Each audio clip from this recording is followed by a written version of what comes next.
को धम्म की देशना देनी चाहिए। लेकिन हम देखते हैं कि जो धम्म की जो देशना का विषय है वो मनुष्य होना चाहिए। मनुष्य कोई भी हो सकता है, किसी भी जाति का हो सकता है, किसी भी धर्म का हो सकता है, किसी भी भाषा, किसी भी क्षेत्र, कुछ भी हो सकता है। लेकिन अगर वो मनुष्य है तो वो बुद्ध के धम्म का विषय होना चाहिए। लेकिन आज हमारे जो भिक्खु लोग हैं, बहुत से भिक्खुओं को भाषण देते हुए भी सुना होगा, मंच पर जाकर खड़े होकर बोलना, मैं ये समझता हूँ कि एक भिक्खु की गरिमा के सर्वथा प्रतिकूल है। एक भिक्खु को कभी भी मंच पर जाकर खड़े होकर नहीं बोलना चाहिए, बल्कि उसको आसन ग्रहण कर कर आदर पूर्वक पूरा जो सम्मान जो बुद्ध ने उनके लिए इस संसार में स्थापित किया है उसको पाकर उसको ग्रहण करते हुए देशना देनी चाहिए।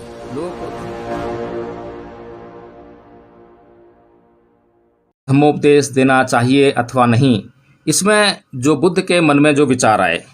इस प्रकार के विचार हर एक व्यक्ति को, जब भी कोई व्यक्ति कोई कार्य करने के लिए जाता है तो उसके मन में हमेशा दो विचार जरूर उत्पन्न होते हैं, एक नेगेटिव और एक पॉजिटिव। एक मन कहता है कि ये काम करना चाहिए, दूसरा मन कहता है कि नहीं करना चाहिए। और दोनों जो विचार हैं वो परिणाम पर आधारित होते हैं कि जो हम काम करने जा रहे हैं इसका क्या परिणाम होगा, ये जो काम हम करने जा रहे हैं क्या हम इस काम को कर पाएंगे।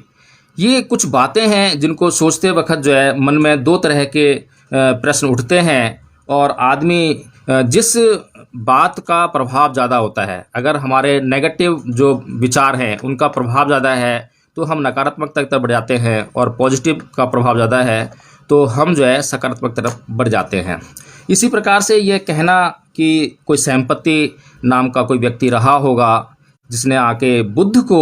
यह समझाने का कार्य किया कि बुद्ध को क्या करना चाहिए और क्या नहीं करना चाहिए, मेरा हृदय जो है इस बात को स्वीकार नहीं कर पाता है। और मैं यह भी सोचने में मजबूर होता हूँ कि यदि सैंपत्ति नाम का कोई व्यक्ति इस प्रकार का था भी और उसे बुद्ध के बारे में इतनी जानकारी थी तो वह बुद्ध का प्रथम शिष्य क्यों नहीं बना, या फिर बुद्ध से उसने पहली बार ही दीक्षा क्यों नहीं ली, या फिर वो भिक्खु संघ में शामिल क्यों नहीं हुआ। ये कुछ इस प्रकार के सवाल हैं जिससे कि मैं ये सोचने पर मजबूर होता हूँ कि ये सैंपत्ति नाम का कोई व्यक्ति, कोई देवता, कोई ब्राह्मण नहीं रहा होगा, बल्कि ये बुद्ध के ही अपने मन के भीतर उत्पन्न हुए नेगेटिव और पॉजिटिव दो तरह के विचार रहे होंगे।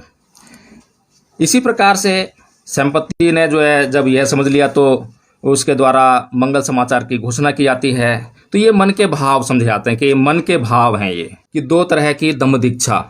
जैसा कि हम जानते हैं, और यही हमारे आज वर्तमान समय में दुख का कारण बना हुआ है कि जब हम उपासक और भिक्खु के बीच कोई विशेष अंतर पैदा नहीं कर पाते हैं, या फिर जो उपासक को करना चाहिए वह उपासक नहीं कर रहे हैं, जो भिक्खु को करना चाहिए वो भिक्खु नहीं कर रहे हैं। भिक्खुओं के लिए जो संपत्ति रखना ये वर्जित है, लेकिन आज हम देखते हैं कि जितने भिक्खु हमें दिखाई देते हैं, अधिकतर भिक्खु, मैं सभी की बात नहीं कहूँगा लेकिन अधिकतर भिक्खु आज हमें संपत्ति रखते हुए दिखाई देते हैं, पैसों रुपयों के लोभ में पड़े हुए दिखाई देते हैं, भोग विलास की जो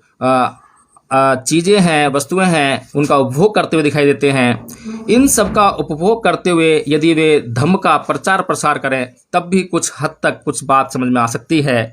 लेकिन जो उनका मौलिक कर्तव्य है, जो उनका मूल कार्य है धम्म का प्रचार और प्रसार करना, उससे वे जो है अलग हैं, उसको वे नहीं करते हैं, और उनके अलावा वो सब कुछ करते हैं। आपने बहुत से भिक्खुओं को भाषण देते हुए भी सुना होगा, मंच पर जाकर खड़े होकर बोलना, मैं ये समझता हूँ कि एक भिक्खु की गरिमा के सर्वथा प्रतिकूल है। एक भिक्खु को कभी भी मंच पर जाकर खड़े होकर नहीं बोलना चाहिए, बल्कि उसको आसन ग्रहण कर कर आदर पूर्वक पूरा जो सम्मान जो बुद्ध ने उनके लिए इस संसार में स्थापित किया है उसको पाकर उसको ग्रहण करते हुए देशना देनी चाहिए। मुझे बहुत निराशा होती है यह कहते हुए कि हमारे भिक्खु जाति की बात करते हैं, आरक्षण की बात करते हैं, संविधान बचाने की बात करते हैं, मॉन्यूमेंट्स बचाने की बात करते हैं। वे जो मनुष्य समाज है उसमें वर्ग उत्पन्न करने की बात करते हैं। ऐसा काम करने वाले भिक्खु कभी भी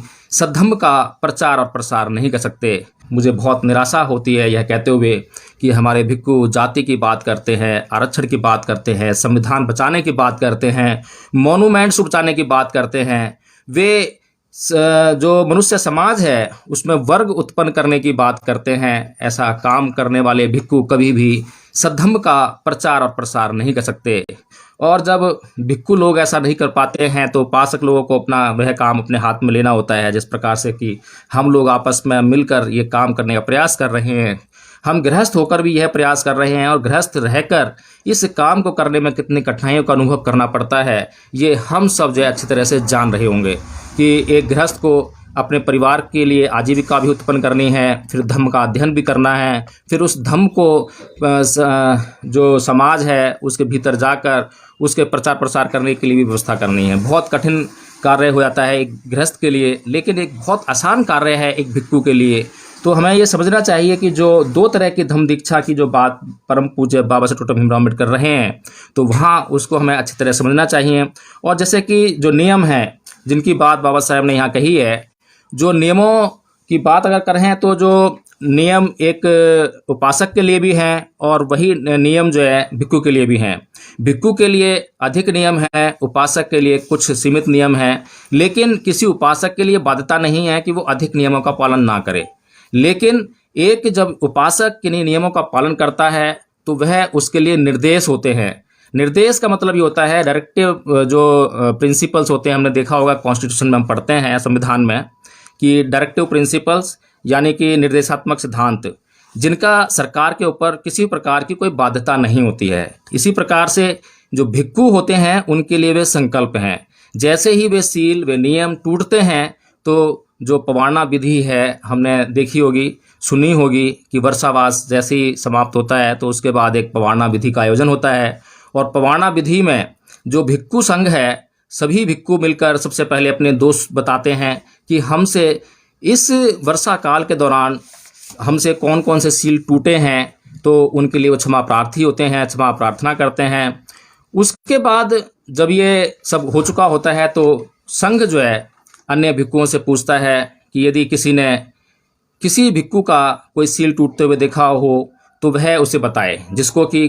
भिक्खु स्वयं नहीं बता पाया है। तो इस प्रकार से वो शुद्धिकरण होता है भिक्खु संघ का।